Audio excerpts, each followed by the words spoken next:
Third এপিসোডের শুরুতে আমরা দেখি সিয়ন সোয়নকে একটা ছাতা হাতে ধরিয়ে দিয়ে চলে যায়। এরপর আমরা দেখি সোয়ন ওর মায়ের বাড়িতে আসে আর এখানে ওর মা ওর জন্য অনেক খাবার বানিয়ে রেখেছিল। আর সোয়নের মা এই কারণেই সোয়নকে আজকে জেলে আনতে চায়নি, কারণ সোয়ন ওর মাকে আসতে বারণ করেছিল। এখানে ওরা একে অপরকে দেখে প্রচন্ড কান্না করতে লাগে, কারণ প্রায় 7 বছর পরে সোয়ন ওর মাকে দেখতে পাচ্ছে।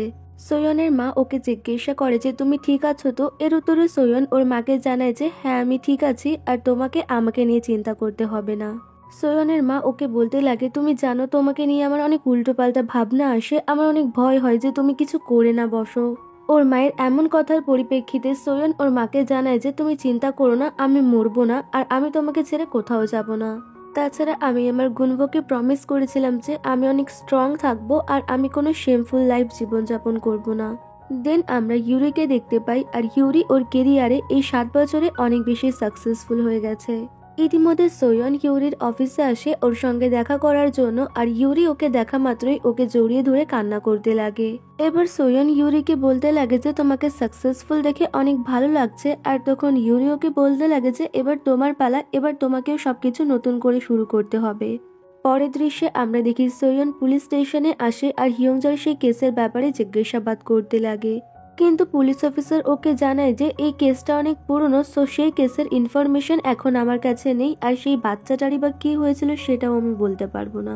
পরের দিন সোয়ন অন্য আর একটা পুলিশ স্টেশনে আসে, আর এখানকার পুলিশ অফিসার ওকে জানায় যে আমাদের কাছে সেই বাচ্চাটার তেমন কোনো ইনফরমেশন তো নেই, কিন্তু সেই বাচ্চাটা কার কাছে পড়াশোনা করতো তার অ্যাড্রেস আছে। তো সোয়ন এখান থেকে সেই প্রফেসরের অ্যাড্রেসটা নিয়ে নেয়, আর সেই প্রফেসর কোথায় স্টাডি করাতো সেখানে চলে যায়। এখানে এসে প্রফেসর কিমসিরাকে দেখে সোয়নের নিজের কথা মনে পড়ে যায় যে ও একসময় এভাবেই সব স্টুডেন্টদের পড়াশোনা করাতো। এরপর সোয়ন প্রফেসর কিমসিরার সঙ্গে দেখা করে আর ওই বাচ্চাটার ব্যাপারে জিজ্ঞাসা করে।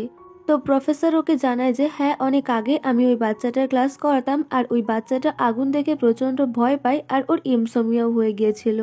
সোয়ন প্রফেসরকে জিজ্ঞাসা করে যে আপনার কাছে কি ওই বাচ্চাটার নাম্বার বা অ্যাড্রেস আছে। এর উত্তরে প্রফেসর ওকে জানায় যে সেসব তো অনেক আগের কথা, প্রায় 10 বছর আগে ওর সঙ্গে আমার লাস্ট কথা হয়েছিল।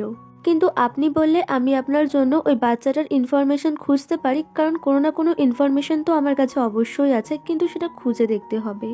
এতে সোয়ন বলে কোনো ব্যাপার না, আপনি খুঁজে অবশ্যই আমাকে জানাবেন।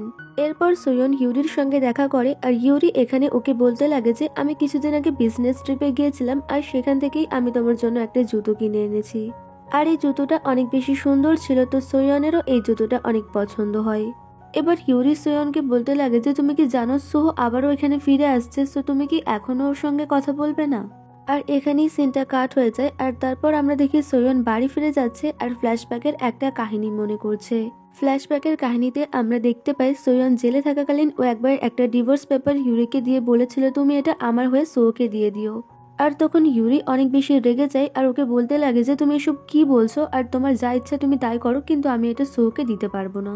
আর তখন সোয়ন ওকে বলেছিল আমি সোকে অনেক বেশি ভালোবাসি, আর এই কারণেই আমি ওর সাথে এমনটা করছি, কারণ আমি সবসময় সোর পাশে থাকতে চেয়েছিলাম, ওর বোঝা হয়ে থাকতে চাইনি।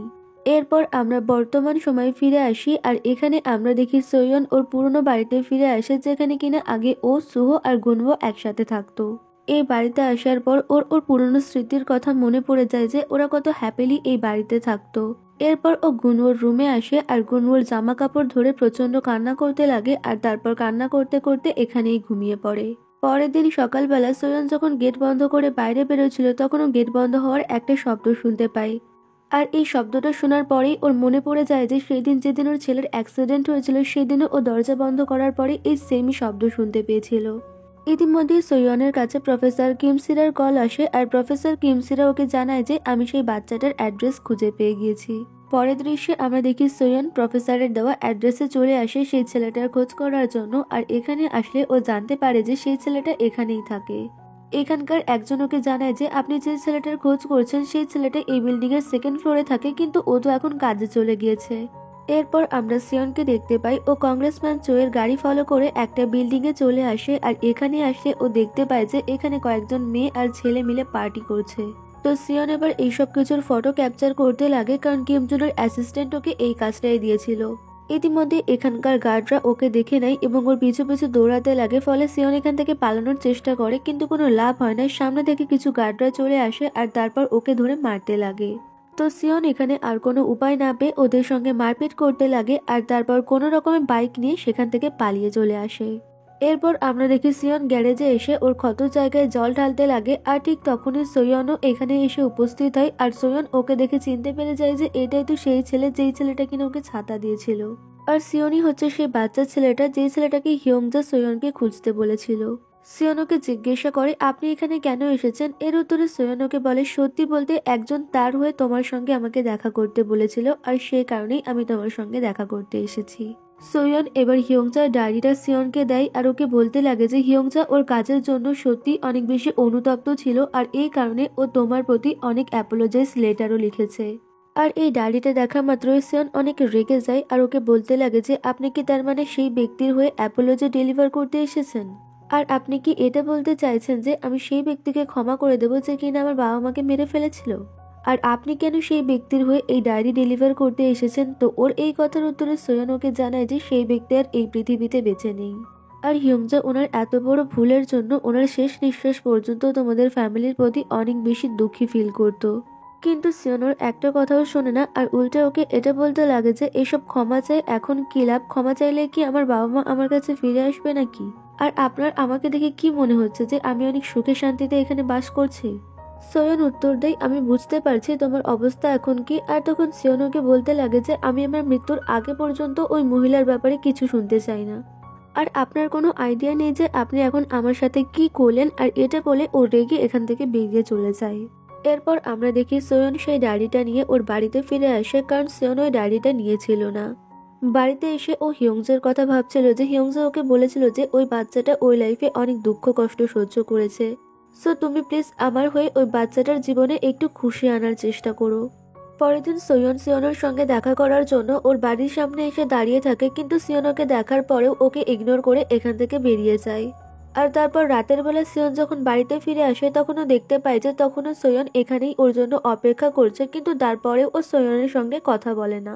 দেন পরের দিন আবারও সোয়ন সিয়নের সঙ্গে কথা বলার জন্য ওর বাড়ির সামনে আসে, কিন্তু সিয়ন আজকেও ওকে ইগনোর করে বেরিয়ে যায়। এরপর অপেক্ষা করতে করতে অনেক রাত হয়ে যায় আর তারপরেও সিয়ন ওর বাড়িতে ফিরে আসে না, ফলে সোয়ন ঠিক করে যে ও বাড়িতে চলে যাবে আর এটা ভেবেই ও বাড়ির উদ্দেশ্যে রওনা হয়। বাড়ি ফেরার পথে ও রাস্তায় অনেক লোক দেখতে পায় আর সামনের দিকে এগিয়ে গেলে ও জানতে পারে যে এখানে একটা ছোটখাটো অ্যাক্সিডেন্ট হয়েছে। এখানে ও সিয়নকেও দেখতে পায় আর সিয়ন পুকুরের মতো একটা জায়গায় নেমে কিছু একটা খুঁজছিল আর এখানকার একজন পুলিশ অফিসার বলতে লাগে যে এই ছেলেটা ওর মায়ের নেকলেস হারিয়ে ফেলেছে। আর সেই কখন থেকে আমি বলছি যে এখানে ও নেকলেসটা খুঁজে পাবে না, কিন্তু এর তো কথা কানেই যাচ্ছে না, এ তো এখান থেকে যাচ্ছেই না। আর পুলিশ অফিসারের এই সমস্ত কথা সোয়নও শুনতে পাই। অন্যদিকে অন্য আরেকজন পুলিশ অফিসার সিয়নকে বকাঝকা করতে লাগে ওই নোংরার মধ্যে কিছু খোঁজার জন্য। পুলিশ অফিসাররা ওকে জানায় যে তুমি এখন বাড়িতে ফিরে যাও আর নেকলেসটা খুঁজে পাওয়া গেলে অবশ্যই আমরা তোমাকে জানিয়ে দেব। দেন কিছুক্ষণ পর সিয়ন আবারও সেই জায়গায় যাচ্ছিল নেকলেসটা খোঁজার জন্য আর ঠিক তখনই সোয়ন এখানে এসে উপস্থিত হয় আর একটা নেকলেস ওকে দেখিয়ে বলে যে এটাই তো তুমি খুঁজছিলে তাই না? আর সোয়নের জামাতেও অনেক নোংরা লেগেছিল আর এইসব কিছু দেখে সিয়ন বুঝতে পারে যে সোয়ন ওর মায়ের নেকলেসটা খোঁজার জন্য ওই নোংরার মধ্যে নেমেছিল।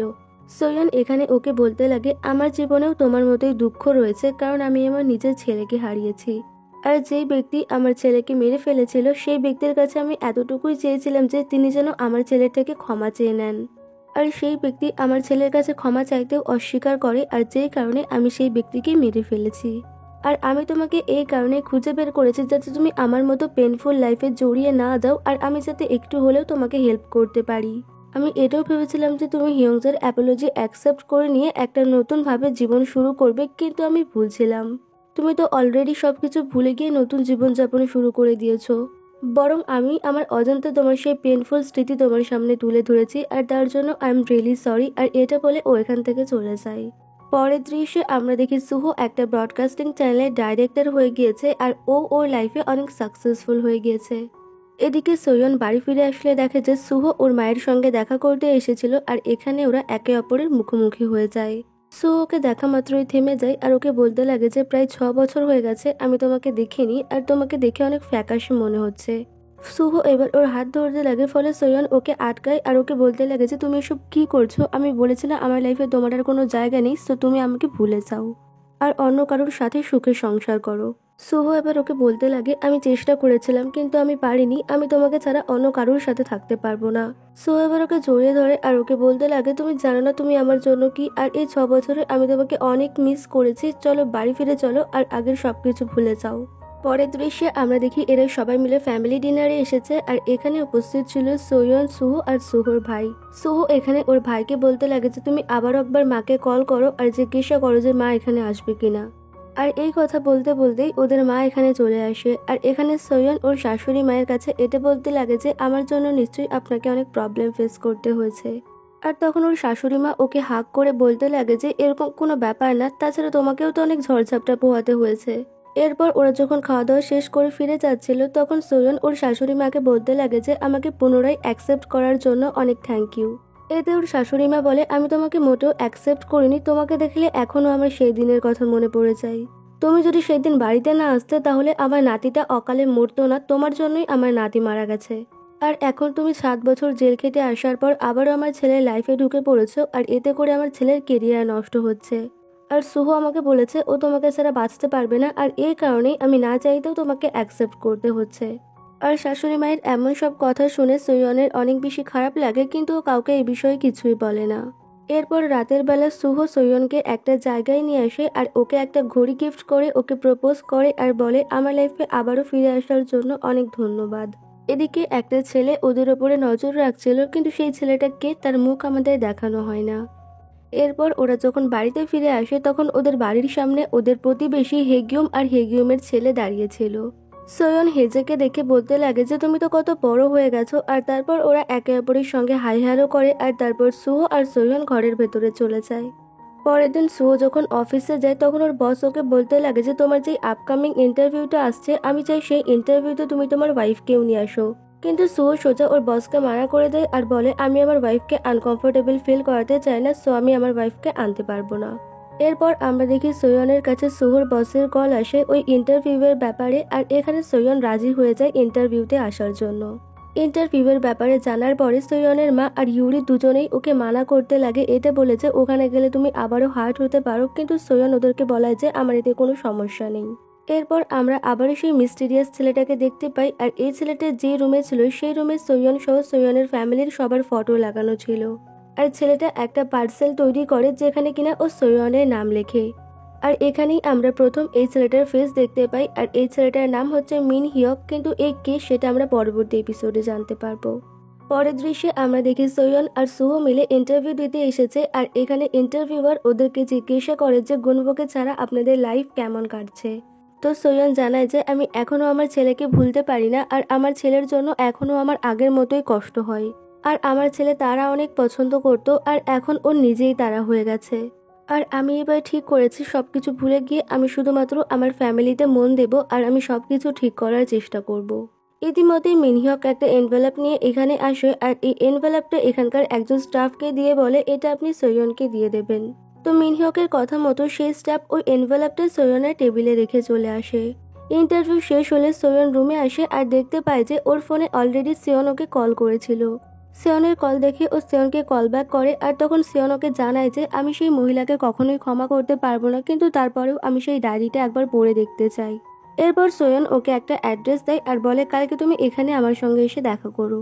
ইতিমধ্যেই টেবিলে থাকা সেই এনভেলপটার ওপরে ও নজর যায় আর এনভেলপটা খুলতেই ও একটা এমন ফটো দেখতে পায় যেটা দেখে ও প্রচন্ড অবাক হয়ে যায়। এই ফটোতে ও দেখতে পায় সুহ অর্থাৎ ওর হাজব্যান্ড অন্য একটা মেয়ের সাথে ইন্টিমেট অবস্থায় রয়েছে। আর এই ফটোটা দেখে সুয়ন তো অনেক বেশি হতাশ হয়ে যায়, এটা ভেবে যে সুহর অন্য কোনো মেয়ের সাথে সম্পর্ক রয়েছে।